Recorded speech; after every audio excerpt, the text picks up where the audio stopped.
I wasn't going to make a video today. I wasn't going to react to anything because I'm celebrating a birthday today, right? I'm celebrating a birthday. I had the TV on just to catch some games as I sit with my family and celebrate a birthday. I'm sitting there because I know I want to make a podcast later about sports, just maybe tomorrow or the next day. But I can't help but notice what's happening on the TV screen. I'm looking over my wife's shoulder, and I see the Pelicans and Dallas Mavericks game on, and I see what's happening. I can't hear it. I have the sound off. I can't hear what's going on, but I can see it. And I knew as I'm sitting there, I knew what the Pelicans were going against. I knew they were out without three of their best players. They had no Brandon Ingram, who had a concussion. They don't have Herb Jones, who had a hyperextended knee. They don't have Zion Williamson, who has a hip bruise after taking a fall in the last game. I know this as I'm sitting there, but I'm looking at the score. The Pelicans are up by 16 at one point against the Dallas Mavericks, who are no doubt a playoff team. One of those middle-of-the-road playoff teams, 5 or 6 seed, can be the 4th seed at best. They have Luka Doncic, who's one of the best players in the NBA. So I know all of this is happening. I know what the circumstances are as I'm glancing at the TV and seeing what's going on around me. Now, I said in my last podcast that the Pelicans are going to be a team to watch for. They're going to be a team that's going to make a lot of noise here in some time in the future. But after what I saw tonight, they may be here faster than I thought. If you can beat a playoff team without 3 of your best players on the floor, I mean, you're there. I talked about how the Pelicans had 2 shot creators, which was Brandon Ingram and CJ McCollum. They still had one tonight, CJ McCollum. I talked about how the Pelicans had 2 defensive guys, Herb Jones and Jose Alvarado. They still had Alvarado tonight. I talked about how the Pelicans had one of the best front courts in the NBA. They have Zion Williamson and Valanciunas. They had Valanciunas tonight. So they still had one of each of those dominant players that I talked about. You still have one of each. Okay? You still have a presence in each part of the game that you can dominate with. As I said, you only need one of those to be a contender in this NBA. The Pelicans have 2 each of those type of players in each category.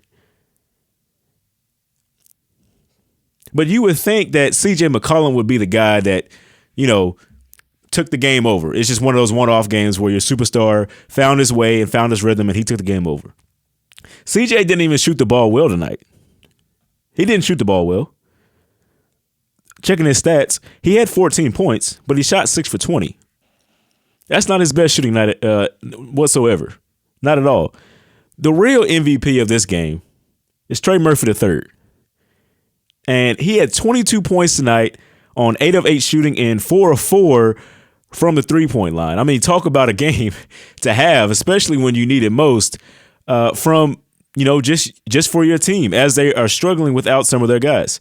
The Pelicans had 8 guys in double-digit scoring tonight. And you talk about a team that is well coached. A team that's well coached is this Willie Green team for the New Orleans Pelicans. He was such a great hire for them. I mean, I can't say it enough. He was such a great hire for them. They have done so well with him. Imagine getting your team ready for an NBA game it doesn't have any playoff implications. There's nothing that is at stake at this point in the season. Everybody's trying to get warmed up. You're 4 or 5 games into the season. Everybody's trying to get warmed up. To get your guys ready for this type of game, to not go out there and just fold against one of the power teams in the NBA, it's just incredible. Dyson Daniels even got in the game, who's a rookie. He scored his first basket. He had 11 points tonight. This team is deeper than maybe what I initially thought. And I think deeper than what many people thought around the NBA landscape. Luka Doncic, it's not like he had a bad game either. On the other side, defending Luka Doncic, he still had 37 points in this game.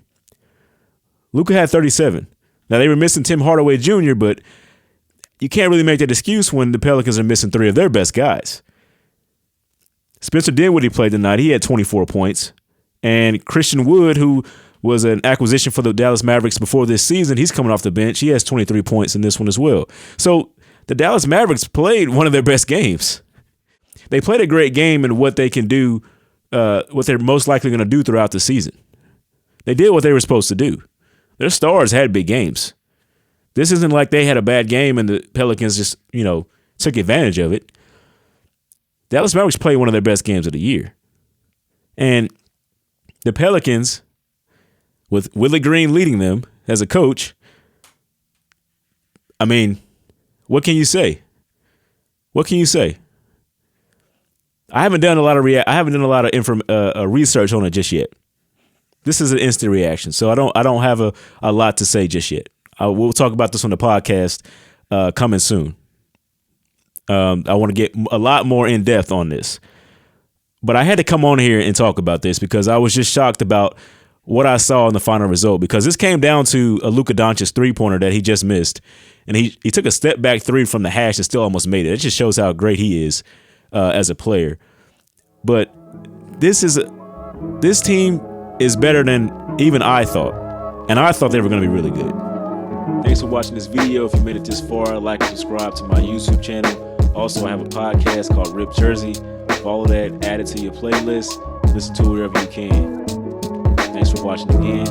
Peace.